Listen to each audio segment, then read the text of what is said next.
আজকের এই ভিডিওটি অত্যন্ত গুরুত্বপূর্ণ হতে চলেছে, তাই সকলের কাছে অনুরোধ করব ভিডিওটিকে শেষ পর্যন্ত দেখুন। অবশেষে গরিবের কথা সত্যি হতে চলেছে। শেখ হাসিনা দেশে ফিরতে চলেছেন এবং তার সমস্ত প্রস্তুতি এখন কমপ্লিট হচ্ছে। তবে খুব শিগগিরই, এই যে কদিন ধরে আমি আপনাদের বলছিলাম না যে একটা ব্যাকডোর চ্যানেলে একটা কথাবার্তা চলছে, কারণ গতকালকে এই যে গত পরশু দিনকে কালকে খবরের কাগজে বেরিয়েছে আমাদের এই যে ট্রেড ডিল বাতিল করে দেওয়া হয়েছে। এটা ইউএস এর কাছে একটা মহা চাপের ব্যাপার, ভীষণ চাপ। কারণ আমেরিকাকে যদি মাল না দেয় আমেরিকা, তাহলে কিন্তু হাত পা চড়িয়ে কান্নাকাটি শুরু করে দেবে, বিশেষ করে ওষুধ এবং আপনার এভিয়েশন ফুয়েল। এখন ট্রাম্প বাবু টনক ধরেছে, তার আগে থেকেই অবশ্য কেসিয়ান, জেকবসন, মার্কো রুবিও এরা নানাভাবে বাংলাদেশের স্থিতিশীলতা নিয়ে, কি করে স্থিতিশীলতা আনা যায় তা নিয়ে ভারতবর্ষকে চিন্তা ভাবনা করতে বলেছিল। তা ভারতের একটা বক্তব্য ছিল যে এর আয়দা তো আপনারা ফেলিয়েছেন, এই নোংরা পোড়া জায়গা তো আপনারা করেছেন, আপনাদের জায়গা আপনাদের পরিষ্কার করতে হবে। এখন আপনারা নোংরা করবেন আর ঝাড় দিয়ে পরিষ্কার করবে ভারতবর্ষ, তা তো হয় না। আর ভারতবর্ষকে যদি পরিষ্কারই করতে হয় তাহলে মানে যেভাবে করবে তাতে আপনাদের নাক কাটা যাবে। সুতরাং কি করবেন না করবেন বুঝে নিন। এবার যে কথাবার্তা যেটা হয়েছে, আপনাদের দেশে একটা ইন্টারিম গভর্নমেন্ট হবে। এই বাংলাদেশ এবং ইউএস কে বাদ দিয়ে যে কোনো তৃতীয় রাষ্ট্র এইখানে একটা ইন্টারিম গভর্নমেন্টের লোক ঠিক করে দেবে। সেই ইন্টারিম গভর্নমেন্টের অধীনে 6 মাসের মধ্যে নির্বাচন করা হবে। আমি বহু আগে বলেছি যে শেখ হাসিনা তিনি চাইলে, তিনি যদি মনে করেন যে আমি ফ্রেশ ম্যান্ডেট নিয়ে আবার আসব, তাহলে তিনি সেটা করতেই পারেন, ভারত আপত্তি করবে না। এটা তার ইচ্ছে। আমার সম্ভবত মনে হয় শেখ হাসিনার ইচ্ছাই পূরণ হতে যাচ্ছে। তিনি 6 মাসের মধ্যে তিনি দেশে ফিরবেন, 6 মাসের মধ্যে ইলেকশন ক্যাম্পেইন করবেন এবং ইলেকশন হবে। ওই ফেব্রুয়ারি আর মার্চের মধ্যে ইলেকশন হবে। তিনি আবার, আমার যা মনে হয়, এখন 20 তো মাথার ওপর থেকে পায়ে নেমে গেছে, এখন তিনি 75 কি 70% ভোট নিয়ে তিনি আবার সিংহাসনে বসতে চলেছেন। এবং এইবার যে শেখ হাসিনা যে ফিরছেন, সেই শেখ হাসিনা কিন্তু পূর্বের শেখ হাসিনা নয়, আমি গ্যারান্টি দিয়ে বলতে পারি। তিনি কিন্তু এবারে কাউকে ইয়াদ করবেন না। আর এই যে দলে লোকজন ফিরেছিল না, যত সব জামাতি, হিজবুতি, সব ছাত্রলীগের মধ্যে, যুবলীগের মধ্যে সব ঢুকে বসেছিল, তাদের তো চেহারা এখন উন্মুক্ত হয়ে গিয়েছে। আমি তো বলি এটা একটা ভালো হয়েছে। ভালো হয়েছে এই কারণে যে শত্রুদেরকে চিহ্নিত করা গেছে। এবার অনেকেই আপনাদের দেশে বলছেন যে শেখ হাসিনাকে উৎখাত করার পেছনে ভারতের একটা মদত ছিল। কথাটা একদম ঠিক না। হ্যাঁ, ভারত কিছু কিছু ক্ষেত্রে ভারত বিরক্ত ছিল, এটা ঘটনা। যেমন তার আশেপাশে যে সমস্ত চরিত্রগুলো ঘুরে বেড়াতো, তাকে ভুল বোঝাতো।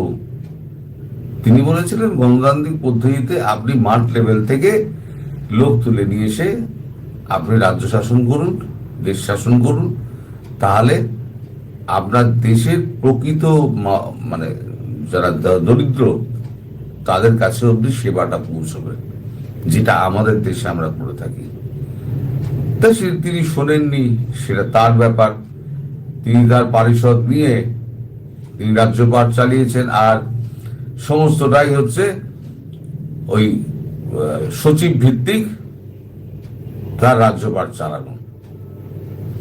এখন সচিবরা দেখবেন কোন আবিষ্কারের মধ্যে কিন্তু সচিবরা নেই।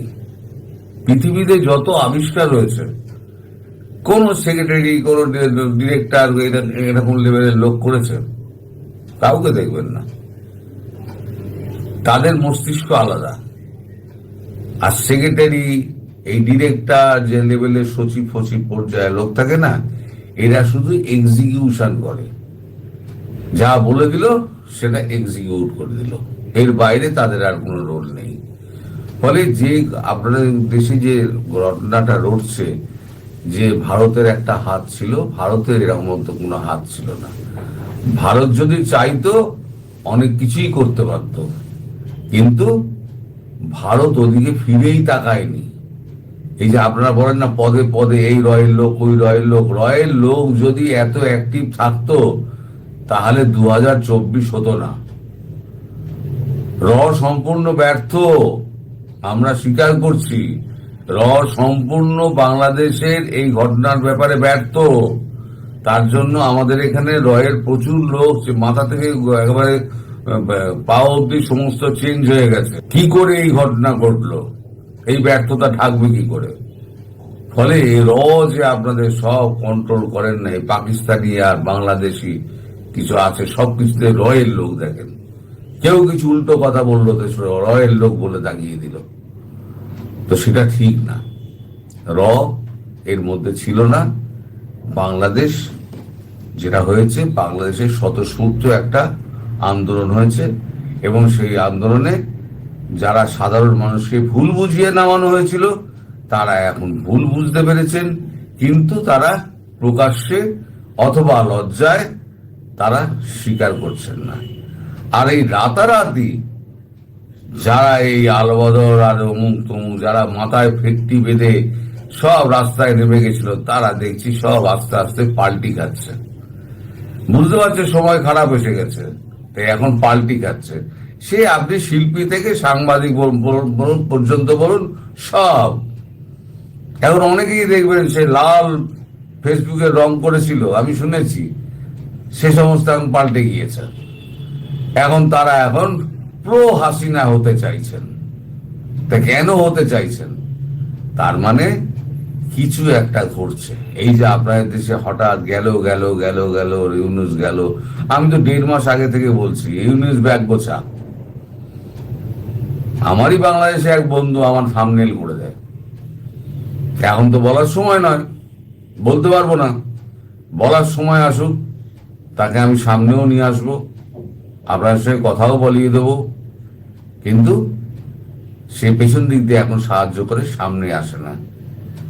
আমার যত থাম্বনেল দেখেন না, সে নিজে ইন্টারেস্ট নিয়ে আমাকে ফোন করে সাবজেক্ট ছেড়ে নিয়ে সে আমার থাম্বনেলটা তৈরি করে দেয়। তো সে অন্তত জানে যে আমি এটা 1.5-2 মাস আগে থেকে বলে যাচ্ছি, ইউনূস ব্যাগ গুছো, তোমার টাইম হয়ে গেছে। হ্যাঁ, তখন আমাকে প্রচুর লোকে নানান রকম গল্প টল্প বলতো, অনেক গাঁজাবাজ, মানে গল্পবাজ, গাঁজাবাজ, কেজি গাঁজা খেয়েছে, অমুক তমুক। আপনারা 2 দিন বাদে লিখুন, আজকেও লিখুন, আমি আপত্তি করবো না, আজকেও লিখুন, কিন্তু 2 দিন বাদে আপনাদেরই লজ্জা হবে লিখতে। এর মধ্যে কিছু বুদ্ধিমান আবার দর্শক আছেন, তারা আবার লেখেন যে আপনি বলে যান, শেষ হাসি কিন্তু আপনি হাসবেন, আমরা বুঝতে পারি। বাংলাদেশের মানুষ এত সরল, তারা মনে করেন আমি আজকে যেটা বললাম কালকেই বোধহয় সেটা হয়ে যাবে। সেটা সম্ভব নয়। এটা একটা আলোচনার মধ্যে দিয়ে এই জিনিসগুলো হয়, সেই আলোচনাটা কানে আসে, সেই আলোচনাটা পাকবে, পেকে তারপরে তার পরিস্ফুটন ঘটবে, সময় লাগে, তো সেই সময়টুকু দিতে হবে। তো আমি যেটা 2 মাস আগে বলেছিলাম ইউনূস ব্যাগ গোছাতে, তা এখন ইউনূসকে সত্যি সত্যি ব্যাগ গোছাতে হবে, কারণ ইউএস এখন আর চাইছে না, মানে ইউএস এর কাছে ইউনূস এখন বোঝা হয়ে গেছে।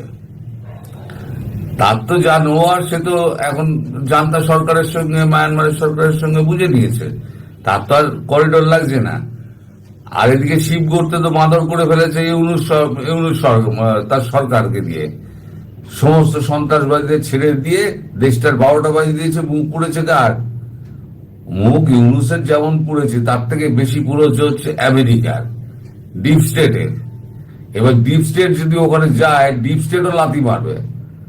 এখন শোনা যাচ্ছে তিনি হয়তো ওই টিউনিসিয়া এই সমস্ত কোনো জায়গায় গিয়ে, হয়তো আয়ারল্যান্ড, টিউনিসিয়া, এই সমস্ত জায়গায় গিয়ে হয়তো উনি মানে আশ্রয় নিতে পারেন। পাকিস্তানে যাবেন না, নিশ্চিন্তে থাকুন। এত পাকিস্তান প্রেম তো, এই যে আপনাদের বাংলাদেশি যত জিহাদি আছে, কেউ পাকিস্তানে যাবে না।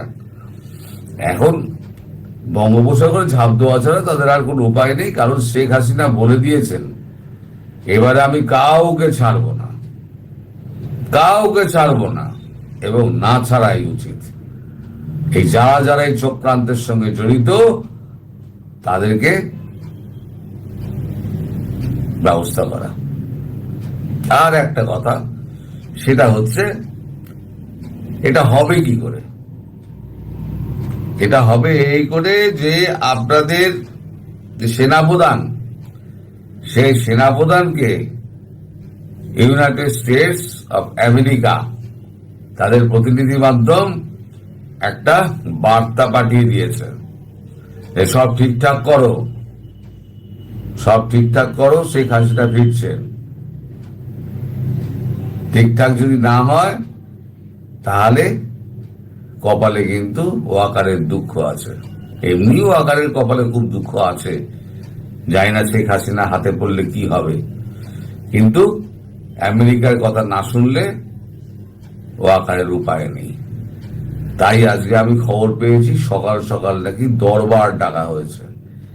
দরবার ডেকে তিনি বিশ্লেষণ করবেন সামগ্রিক পরিস্থিতি, এবং সেখানে 3 বাহিনীর প্রধান আছেন, তারা এখন সলা পরামর্শ করে তারা এখন যা ব্যবস্থা করার ব্যবস্থা করবেন, এবং ব্যবস্থার উপরে নজর রাখবে ভারত। যদি ব্যবস্থা ঠিকঠাক হয় তাহলে পরে শেখ হাসিনাকে ঠিক সময় মতো এখানে এনে পৌঁছে দেবে। আর যদি ওয়াকার ইউনুস যদি কোনো রকম গন্ডগোল করে, তাহলে ভারত কিন্তু ইউএস এর কথা আর মানবে না, তখন ভারতের মতো ব্যবস্থা করবে। আর যাই হোক না কেন, সেটা আমার মনে হচ্ছে সেপ্টেম্বরের মধ্যেই হয়ে যাবে। এতদিন আমি আপনাদের বলিনি, আজকে আমি বলছি, যা হওয়ার এই সেপ্টেম্বরের মধ্যেই হয়ে যাবে। আপনারা এখন অপেক্ষা করতে থাকুন, আর চা মুড়ি নিয়ে খবর দেখতে থাকুন। ভারতীয় চ্যানেল দেখবেন, আপনাদের চ্যানেল দেখবেন না, সব ভুলভাল খবর বলে বেড়ায়। এরা কোনোটা সত্যি বলে না, শুধু ভারতের নিন্দা করছে। পাকিস্তানের সৈন্য ভারতে ঢুকে গেছিল, ভারতীয় সৈন্য ফ্ল্যাগ উড়িয়ে পালিয়ে যাচ্ছে, এ সমস্ত অনেক তো গল্প ছাপা হয়েছে, বলা হয়েছে আপনাদের মিডিয়াতে। বাস্তবিক কি তাই হয়েছে? এখন তো সব খবর পাচ্ছেন। ঠেঙিয়ে বীজ জেলে দিয়েছে, আবার ঠেঙাবে, সেপ্টেম্বরে আবার ঠেঙাবে। এই সমস্যাটা মিটে যাবে। শেখ হাসিনার এক সমস্যা যেটা আছে, বাংলাদেশের সমস্যা, এটা মিটে যাবে, ঠেঙানি শুরু হয়ে যাবে, দেখে নেবেন।